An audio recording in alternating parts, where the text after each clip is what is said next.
to introduce Chris Mercer from Hireology. He's the director of healthcare market growth. Hireology is a leading ATS or applicant tracking software in the space. They help healthcare, but also other verticals and industries as well. They've recently acquired a couple of other companies to help round out their product suite, and Chris will be talking a little bit about that today. But Chris, thanks for joining me and welcome. Yeah, thank you so much for having me. So today's topic, we're going to cover really the top preferences of today's applicants. Hireology has conducted a number of surveys over the last year, monitoring, what are applicants thinking and feeling today, and what are they looking for? So let's maybe start there, Chris, talking about how you've gathered some of this data that we're going to discuss the findings on today. Yeah, absolutely. And thank you for that. So we had put out two different surveys into the marketplace for recent job seekers. We started one in October of 2019 and ended that one in about October 2020. So we had pre-pandemic responses as well as in the middle of the pandemic responses. And then another one a little bit more recently to see if anything had changed in February of 2021 this year through about May of 2021. And we sent that out to about a little over 1 million applicants and got responses from a little over 5,000. So pretty robust sample size in terms of those responses that we got back, all with the healthcare lens, throughout this. So, we had found that, the pandemic had really only exacerbated, some of these workforce challenges that the healthcare industry has been battling for years now. And, while there's no, single solution that's going to solve our current crisis, agencies can take action to help improve their recruitment, hiring, and retention rates moving forward. And, kind of as you mentioned a little bit, it really starts with understanding the motivations of today's job seekers. So within that actual survey that we put out, we helped to develop a little bit more of a profile and understanding of what today's healthcare job seeker actually looks like. Yeah, and that's where we're going to segue into. Let's maybe start there. We're going to kind of cover 5 buckets or areas or best practices that applicants are looking for today, and that's where I want to start. Is what's motivating people to start searching for a new job right now? What are they looking for? Oh, great question. So, coming from that, the survey responses, it should really come as no surprise. Better pay was listed as really the top reason for starting a new job search, coming in at about 24% of the responses. However, I do want to, tell the caveat that better pay wasn't the top reason for beginning a job search for all respondents. So that's very encouraging, especially when increasing pay is prohibitive or not possible. So another high scoring response was, surprise, surprise, COVID-19 and issues relating to that. And that was coming in at about 16% of the responses. And while we've made huge strides in combating this pandemic, really continues to remain an ever-present challenge for the healthcare industry. So making sure that we are over-communicating things that are happening within the industry, making sure that our folks feel safe in terms of our employees as well as our actual clients really does help to address some of these issues and challenges. The next one was at about 10% of the respondents came for flexible hours or flexibility in scheduling. So in the midst of the pandemic, the specific benefit became especially important in the early days of the pandemic because parents and caregivers were dealing with new challenges at home, such as school closures, taking care of elderly parents, or even dealing with other pandemic-related problems. And while some of those issues have been resolved, some other ones still persist. So offering employees flexibility when it does come to scheduling or availability of hours that they can go pick up will actually go quite a long way. The next motivator was no career path or career development. So that was coming in at about 9%. And offering career advancement opportunities is really another way that organizations can remain competitive when increasing pay isn't an option. Creating opportunities for employees to participate in, training programs or continuing education programs are really great ways to increase engagement and satisfaction scores. There was a report, it was LinkedIn's workforce learning report. They had revealed that about 94% of employees would actually stay longer with a company if they had invested in their career development. So, to kind of keep team members around, organizations really should give more of that long-term advancement opportunity and kind of have that in mind and give them those options.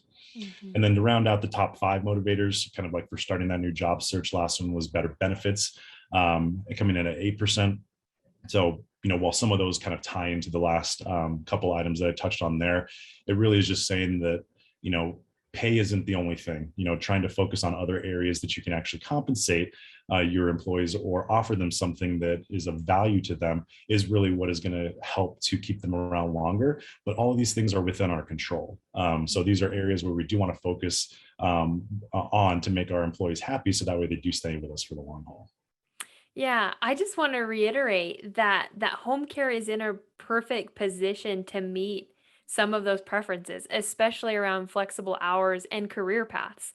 Depending on how your agency structures your client and caregiver schedules, we have the opportunity to provide employees flexible schedules, and there's a hot demand for, people are looking for jobs based off the actual schedule. And so being willing to offer flexible hours is a huge draw. And same thing on the career path, caregivers is kind of an entry level jobs a lot of times, but there's a lot of opportunities to grow and to progress and to move up within your organization or to go on to become a CNA. There's a lot of benefits. And so those are the two that stood out to me that we in home care can capitalize on. Yeah, absolutely. So we're going to move kind of quickly here. So if people have got questions, feel free to drop them in the chat. Let's talk about the search channels that people are using. Social media is on the rise, but there are so many other channels and tools that recruiters and agencies can be using to find people right now. What are some of the top channels that applicants prefer? Great question. So to kind of kick things off, we want to get really creative with what we're doing and use what we call a multi-channel approach. So I'm sure everyone here understands and knows that job boards are here. They're here to stay. We're not trying to say that that isn't a good source. And that's generally where many people start. They'll start their job search on Google or another search engine and then kind of roll into a job board from there. But we found that that doesn't necessarily always yield the highest quality. You may get some volume out of that, which is fantastic, and you want to see that kind of activity. We just may not be seeing the level of quality that we're looking for, because ultimately we're not looking for volume, we're looking for hires. So when you only go and you're competing for the same people on the same job boards every single time, you're really limiting your ability to go out and actually find new people in areas that you may not be kind of cognizant of to begin with.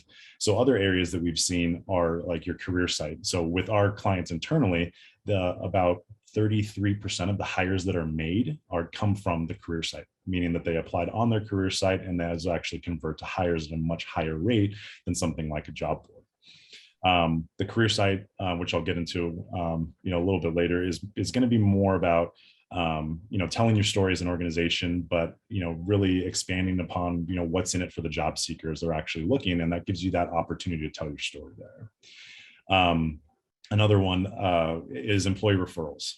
So kind of as you mentioned right here at the start was Hireology went out and acquired an employee referral app. It's a program that you can actually use within our platform, but some of the data that has actually come out from that is really powerful stuff. And if it's something that you're utilizing today, we want to make sure that you do go out and actually develop some sort of program. The couple of quick stats on here is that 1 out of 8 hires are actually made through an employee referral. And that employees that are referred are 4 times more likely to be hired than a non-referral. And then our internal data shows that a little over 30% of hires actually come from referrals. So all of this is to say that if you don't have a program in place that is managed and taken care of, we could be missing out on an opportunity to continue to encourage people to reach out and actually get referrals that way. So the old adage is that people like to work with people they like, so they will likely refer people. When they're working with people that they know, they're likely to stay longer. So all this kind of has that snowball effect to make sure that we're utilizing this as another channel and not just kind of throwing it to the wayside. And the last area is, social media. So Facebook, jobs on Facebook. If you have a career page on Facebook, make sure that you're utilizing that. You can tag that to your career site, kind of just giving another opportunity to really, expand about who you are as an organization. For us internally, what we have seen since, I think it was April or May of last year when we actually started this integration with them, 14 to 15% of all applicants that actually come specifically to healthcare have actually come from Facebook for our clients today. So it has turned into a tremendous source of applicants actually coming through that wasn't there a year ago. So it's definitely a good source and a good channel to focus on. So takeaway here is the multi-channel approach. There's no silver bullet on which channel to use to recruit. It's really important to be in the places that your applicants are looking. And Chris has kind of outlined, the key channels to focus on. I'm glad you highlighted employee referrals. I'd love to pose the question to people tuning in, drop it in the chat. If you do or don't have an employee referral program, and if it's consistent and built out. Chris and I were talking about this before the call, in that it's a missed opportunity if you don't have an employee referral program. I mean, for those of you familiar with the benchmarking study, the cost per hire and the turnover rate are both lower for employees coming as a referral. The turnover is nearly cut in half, and the acquisition cost is nearly cut in half. So it's not only a cost effective, but you're going to retain those employees longer, because like what Chris said, people want to work with people that they know and that they like. And if they're referring a friend, their longevity at your company is naturally going to increase. So, I just love that you're hitting on that. And I hope that providers tuning in either have a program in place or can, start crafting one today, because it's a missed opportunity if you don't have one.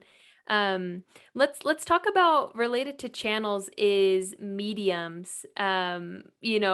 Digital is obviously on the rise and is probably the preferred method, but also a lot of providers still have a walk-in location and can have people walking in. So talk to me about trends with mediums. Where should people be focusing their time and attention? Yeah, and thank you for hitting on that too. So kind of the same focus where we take on the multi-channel approach is you also want to have this, multi-channel medium approach as well. So we would never recommend, doing away with anything physical. And obviously, the pandemic has kind of changed how we approach this in general, but areas that we'll focus on, would be physical, digital, as well as mobile, that being a real big one, and making sure that we have that optimized to the best of our ability. So, when job seekers are conducting their actual job search, we found that over 57% of healthcare applicants utilize their smartphone at some point during their job search. So for us, that's indicated that mobile devices are a preferred medium for managing that actual job search, and it's not a thing of the future; it's the thing of right now. Like, we need to make sure that we are in a position to actually continue to utilize that medium and meet job seekers, where they are and where they're actually doing their search. Additionally, we'd also found that 35% of applicants would actually feel negatively about not having the option to apply via a mobile device. So, things like having a career site that's optimized to mobile, or online applications that are mobile friendly. If you don't have those things in place, you're inadvertently turning people away. So we definitely don't want to do something like that. And with job seekers, once again, conducting a majority on their smartphones, things like text messaging has become the medium of choice when actually engaging with applicants. Research has shown that a little over 95% of text messages are read within 3 minutes of being sent. And I think about 91% are responded to after being read within the first 15 minutes of being received. So as we look at today's tight labor market, keeping candidates engaged and reducing hiring velocity, or the time that it takes to make a hire, will mean the difference between landing top candidates and then settling for what's left over. Mm-hmm. I'd recommend for everyone listening to this, if you haven't gone to your own career site on your webpage and viewed it from a mobile device, do that today. Too many times we're building sites and we're building posts, probably from a desktop, and we forget to go and view it from a mobile perspective. And that's how a lot of our applicants are seeing it. And if you haven't optimized your site and your posts for mobile, make sure you get on that, because like Chris said, most applicants prefer mobile and are applying to jobs from their mobile device. And if that user experience isn't ideal, you're going to be losing people just from the kind of the look and feel of your posts. So yeah, love your concepts there on using the right mediums. I want to segue into building an employer brand. Home Care Pulse and Hireology have talked a lot about this the last couple of months.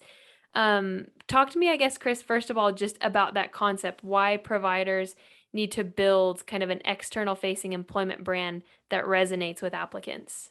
Yeah, absolutely, and definitely love that. It's, as you mentioned, it's a topic that I like talking about a lot because it is a little abstract, So in order to really attract applicants, especially younger folks, millennials, Gen Z, and kind of beyond from there, it really does take a concerted effort to invest in developing an organization's employment brand. As an employer, you're trying to convince quality applicants to apply to all of your open roles. So an excellent employer brand will basically serve as an organization's best recruitment tool to persuade job seekers that that organization is an employer of choice. So as an important first step, kind of in building that really strong employer brand, it really starts with developing a meaningful career site. And organizations should strive to create a career site that really excites visitors when they come in, and provides all the pertinent information that job seekers are looking for. So things like your culture, list of your open positions, any employment benefits that you have outside of just pay. If you've got a mission and vision statements, making sure that those are aligned with job seekers. They want to make sure that they're looking at organizations where they can align and feel like they will fit into all of those areas.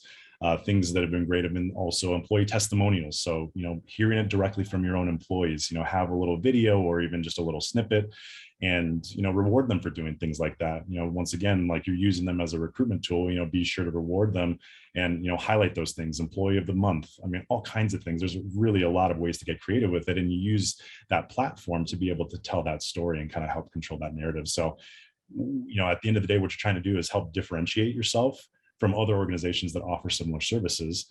I live in the Phoenix area, and I know a lot of folks out here have to contend with Amazon. We have a huge distribution center, and they pay much better in general.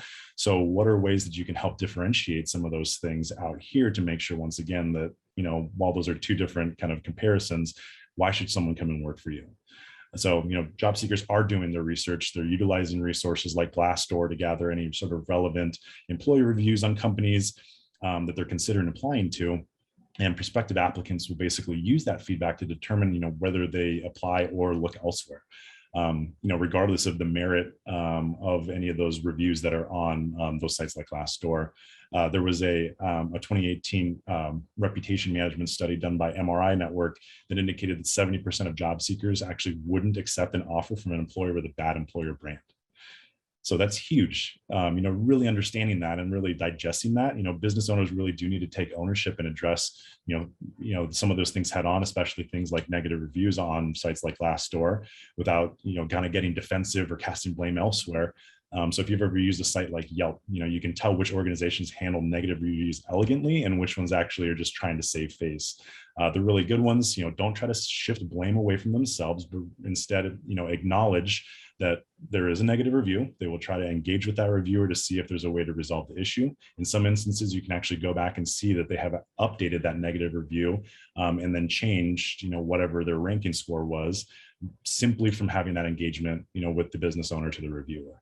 So it's not going to happen every time. We don't want to paint that picture, but it really does send a clear message to people reviewing your page that, you do take these reviews seriously and that you are trying to make a concerted effort to address any issues that do arise.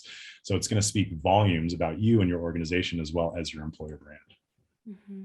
I want to emphasize two things that you hit on. One is using authentic photos and videos. I think we are all guilty of using stock photos a little bit too much. And I think people want to see faces and video content of your staff, of your employees, of your clients.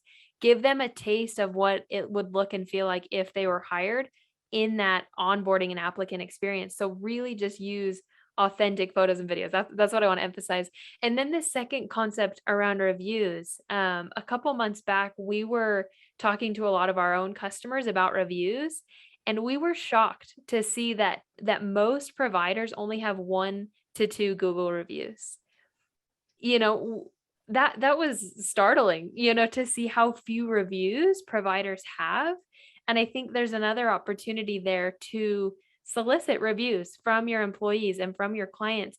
Feel confident enough asking for reviews in hopes of getting good reviews, and obviously you can kind of pick and choose who you ask for reviews from, but let that be an opportunity to ask your clients and your caregivers for reviews, to start building that employment brand by getting those positive reviews, because everyone looks at reviews these days. Home care is no different than, restaurants and retail. People are looking at reviews when they're looking to apply somewhere. So make sure you have a presence there, make sure you have more than 1 to 2 reviews, make sure you have good reviews, and start soliciting, for reviews so that you can start building that piece of your employment brand today. Let's transition a little bit here and talking about the experience, the applicant experience as a whole. What are some best practices to, move applicants quickly through the process? How to engage them. You talked a little bit about texting. Like, what are some best practices to just, round out a really good employee applicant experience? Yeah, great question.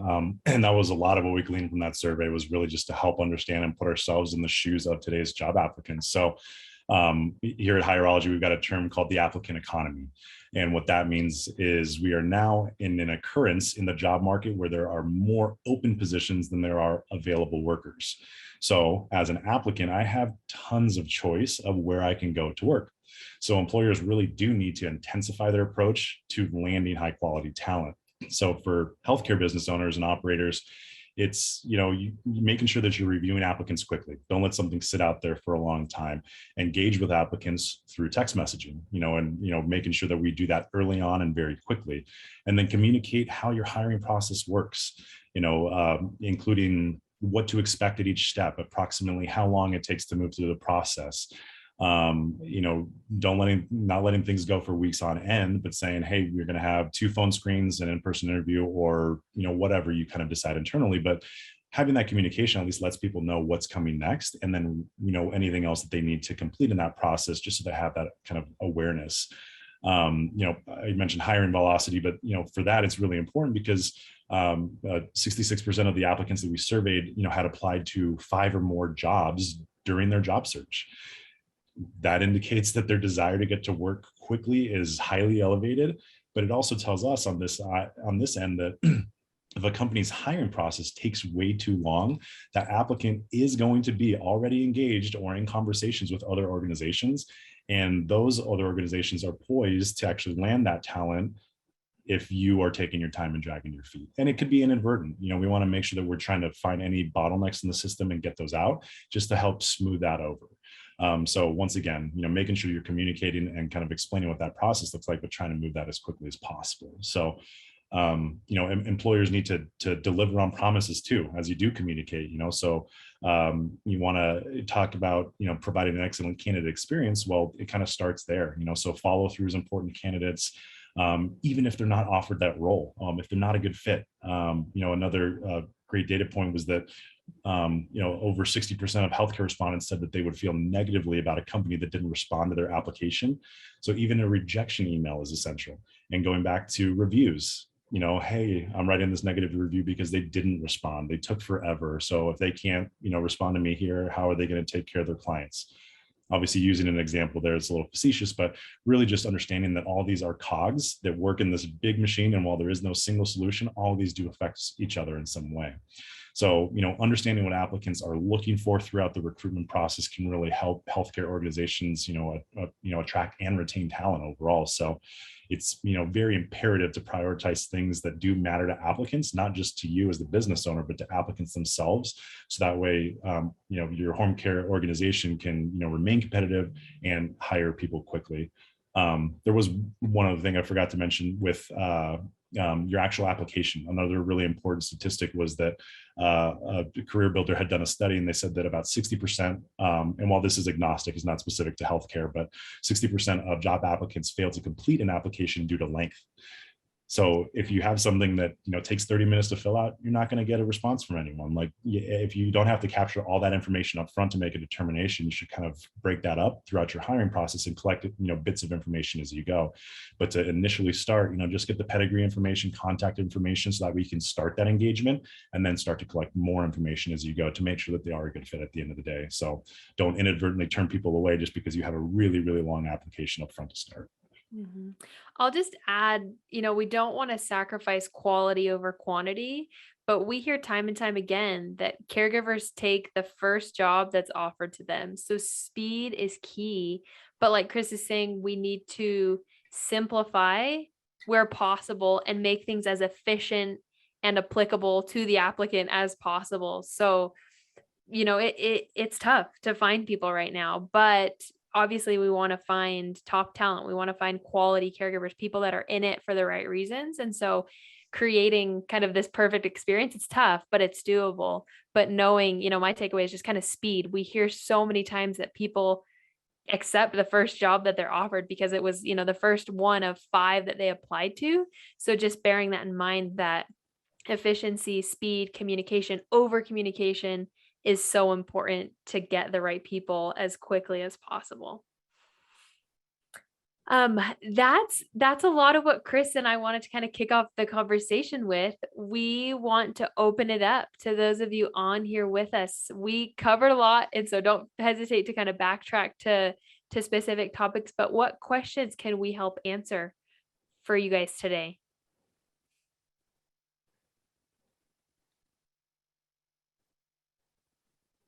I mean, if I can ask a question, David, where are you calling in from? Because I want to go there right now. Yeah, it's the place that I want to go back to, as opposed to where I am. It's actually, believe it or not, it's a place on the Chesapeake Bay, not down in the Caribbean. Even though it looks like with the palm trees, but it's a place we visit on our boat that is on the Chesapeake. Very cool. Take us there. David, any questions or thoughts that we could help you answer? Well, we're always kind of fighting the balance. As you say, speed through process is so critical. Yet at times I have found that too much speed through process yields inappropriate hires, and you don't always do yourself a favor. We have actually found, even though it produces a lower yield, that creating a few hurdles in our process gives us people that are more serious about wanting to come to work. And so the biggest hurdle that we actually put in place is our assessment. We do have everyone do an assessment before we give them an interview. And even though that creates about a 15-minute process for them, instead of a 3-minute to fill out an application, our rate of show up for interviews is much higher with those that have gone ahead and filled out the assessment. And it also gives us a little bit much better picture before we even talk to them, if they've got the skills to be a good caregiver, and also what we need to address in an interview that might be question points or weak points. And then even after we decide, okay, they could be a good hire, that assessment gives us the ability to match them up better from a personality standpoint with a client, which again gives us, longevity. It gives us a better client caregiver experience, where the caregiver is going to feel like they had a good match and want to stay. Yeah, no, absolutely. And that's definitely one thing we do want to focus on is while we're talking about velocity, we don't want to sacrifice quality as we're going through that process. So within our platform, I mean, we have a number of things where we can do, hard skills assessments, making sure they know how to do the job. We can do behavioral assessments to see if they're going to fit in with the culture. We can do things like background checks. I mean, there's all kinds of things that are in there that will help with some of those milestones. Pre-screen surveys will also offer, and it really is to help weed some of those folks out very quickly to allow your team more time with those that you're saying, you know what, we're not, totally sold. Let's figure this out, and like have a conversation, do a phone screen to really help within that. Within our platform specific to our healthcare customers, the median days to hire is right at about 8.4, 8.5 days. Our average is a little closer to 16, and that just has to do with folks that we're getting on to start and then getting them more efficient as they go with their process. So, 2 weeks to about 1 week, and that just kind of helps with managing that process. And it's to that point, we don't want to sacrifice anything and just push people through, because that's not the point. We do want to make a good quality hire, mitigate the risk of making a bad hire, and make sure that they're staying with our organizations long term. Yeah, Mhm. agreed. It's a balancing act. It's easier said than done, but to find the right balance of, the proper vetting process while still taking into consideration the time to hire. David, maybe I'll ask you, what does your time to hire look like, knowing that you do have kind of a more elongated vetting process? Um, I think we generally stay under 2 weeks from the time we actually see the application. For those that follow the process, like everyone else, you'll get X number of applications, you reach out to them immediately. A certain percentage of them will respond, and it is maybe less than half will respond to your reaching out to them. A small percentage of them will then follow through with going, and filling out your app and doing the assessment. So we might be, it's maybe 5 to 10% of the people that we reach out to end up being a hire. But it usually takes less than 2 weeks, and that includes getting them in for their initial training also. Okay. Yeah, that's great. I think kind of that 10 to 14 day window with the right vetting process is great Yeah, and is doable. And it's good to know that it is doable. yeah. Great.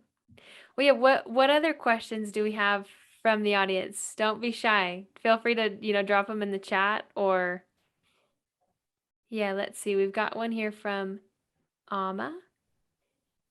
Looks like says, do you find that sign-on bonuses help attract more quality applicants? Chris, anything that you've seen or heard around sign-on bonuses? Yeah, we have seen kind of a mix. So what I will say is something a little bit more creative that we've seen is kind of a split where there is a sign-on bonus, but there's also a retention bonus. It's offered a little bit down the road. So obviously, everyone's offering a sign-on bonus and that's going to be a competitive thing. But if you're also offering something like a retention bonus, where there may be some challenges or worries that someone will stay longer term, we've seen a little bit, of that as well. I think it all depends on market. I think it depends on, level of competition. I know that's hard to say because it is competitive everywhere, but we'll find in, some metro areas that may be a little bit more challenging when we start talking about, some rural locations, offering a sign-on bonus where others may not be is actually, a good differentiator there as well. Yeah, I love that. The retention bonus, splitting it up. I think sign-on bonuses, I think there's a little bit of FOMO, if I can use that term, fear of missing out. We see on billboards, we see on job ads everywhere, sign-on bonuses. And I think we as home care providers feel this need to meet that because our competitors in and out of the industry are offering that. So I love that idea of retention bonuses, incentivizing them to apply and to get started, but then, keeping them, especially to that 60-90 day mark, which is where we see a lot of drop off, being able to keep them past that point and make them feel comfortable. That's great. Thanks for that question. That's a really, great idea. Other questions that we've got from people?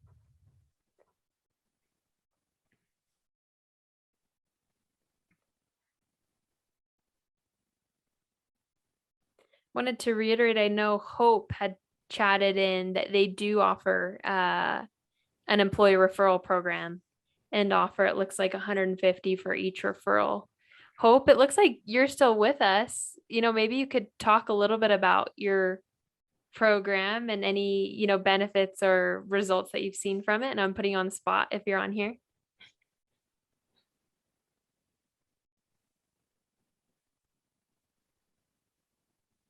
Sorry, I was having problems unmuting. We do the referral bonus. It's $150 per referral from the employee. So an employee could give us 3 referrals, and as long as they pan out after 30 days, they get that referral bonus. We also do a sign-on bonus, but that's split up within a 90-day period. We don't pay it right out. They have to work 30 hours plus. And Hireology has been my best resources of getting applications, truthfully. Great. Glad you're on here to tell the story. How have you seen those referrals, employee referrals perform over time? Have you seen longer retention rates or just, more success with them? Before COVID, it was really great. We have one girl that was referred right before COVID that she goes to college. So we get her back every time she's on break. and she's a great resource. Some of the other referrals are not so good. Yeah, it's tough to say. You don't always know what you're going to get, but I think just keeping that process in place through the ongoing pandemic. The pandemic has kind of changed everything for us, but continue to drive those referrals in hopes of them, staying longer, essentially. Right. We are hoping. Yeah, thanks, Hope, for chiming in here. You're welcome. Other thoughts or questions? I think that referral bonus, there was one point where 80% of our hires were from referrals. And it goes through cycles because for a little while, all of your employees have referred all of their friends, and then you've got to rely on your cycle of new hires, kind of working through. And the retention on employee referrals is huge. I mean, we do $100 Visa card for employee referrals that stay with us for 60 days. So, but the retention is awesome. So. Yeah, and within that, do you, I guess, two kind of quick questions. So how do you manage that process? And then when you do through that management process, do you highlight your employees that, may outshine in terms of like numbers of referrals that they have gotten or successful referrals? Like, is there any visibility to that you offer to your employees? Yeah, we have a monthly newsletter that goes out to all of our caregivers. And we always mention who is a new employee from a referral, who is referred. In June, we actually had July, we had a 60-day contest where everybody that did a referral's name went in a hat. They got their $100 referral, but then there was a $500 at the end of the 60 days to the one with the most referrals. And that was all, documented in our, employee newsletter. We have an employee of the month and a no call out of the month that also get a $100 Visa card for each of those each month, and they get announced in our employee newsletter. Love it. Yeah, that's fantastic. You're doing all the right things. David's ticking all the boxes. I love it. And I think that's just speaking to the recognition portion of this. This is kind of a whole nother topic or area of focus but just recognizing and thanking those employees that make the referrals, because that's, I hate to say this, but money in the bank for your agency. And so just really valuing and recognizing those caregivers that are referring is essential. Well, not that it's ever not important, but especially when hiring is so difficult, retention becomes that much more important. And we've always focused on retention. Unfortunately, a lot of owners think, well, employees are going to leave anyway, so why should I put so much time and energy and maybe even financial resources into keeping them? But it really is worthwhile. I mean, I value my employees as much as I value my clients. Mm-hmm. And they know that. We remind them of that like every chance we can. Yeah. Yeah, absolutely. Amma, I see you unmuting. Is there a question you'd like to ask? I did, just to follow up on the employee referral. So we do have an employee referral program as well, and we haven't had much success. So I've just been going back, trying to see if perhaps it's something in our offering. So just wanted to get your thoughts to see if it's something we could, do differently. Right now, we offer a $200 referral, so $50 if the applicant is hired, and then an additional $150 if the caregiver works 150 hours for the first 90 days, because we wanted to ensure, that retention, that first 90-day retention. But we've had contests, we've tried different things. I mean, we're a smaller agency also, but we just haven't had much success. We've had, I would say year to date, we've hired one great applicant through the employee referral program, but we just haven't had much success. Any ideas, maybe what I could be doing differently? Is the 150 hours perhaps maybe a bit much, or the first 90 days, should I consider, I'm not sure, maybe making modifications to the program? Yeah, two things I would suggest. First and foremost, I mean, the employee that made the referral where you did make a great hire, go and chat with them. Hey, we've got this program in place. Do you know anyone else, or what would make this more attractive so we can have other employees actually go through and make referrals? you've got an existing, roster of folks that work for you. They love being there. So find out, what would be attractive to them if, for some reason they are holding on to, people and not making referrals. So, understanding that you're engaging with them and they're going to be, good stewards and representatives of your organization, is trying to get that understanding of what's important to them at the end of the day. So, it could be very well that, yeah, hey, I don't know that, 150, days or hours is too much. It may not be something like that. It could be something else that, you just haven't uncovered yet, and just kind of like really understanding what's important to your employees and having that honest conversation. I would say, getting in front of them first will at least let them know. And then saying, is this contest attractive? and I say it because it's like, if you're offering something, I'm making this up, like to Top Golf, but no one likes golfing, then that's obviously going to fall on deaf ears. But if it's offering something that they want and incentivizing them in that way, like, you will obviously open up some doors and some channels there by offering things that they're actually looking for. That's a great idea. Thank you so much, Chris. Yeah, and I would just maybe add what David was speaking about, which is that external recognition. The more we can recognize our employees, the better. And so, recognizing that they referred an employee who's now been working for 6 months, just bringing attention to that will help, bring the awareness to the referral program, but also just, make others hopefully feel, that they have the opportunity to be recognized by bringing on other people. And yeah, emphasizing what Chris said about making sure you have the right offering by asking your current employees, what would they like and what would they appreciate? Because for some it may be money, for others it may be other things. Paid time off, additional paid time off. I feel like, burnout is a real thing right now. And so offering, a day of paid time off for the referrals and other opportunities. So just finding, creative benefits or value adds from the referrers. That's great. Thank you.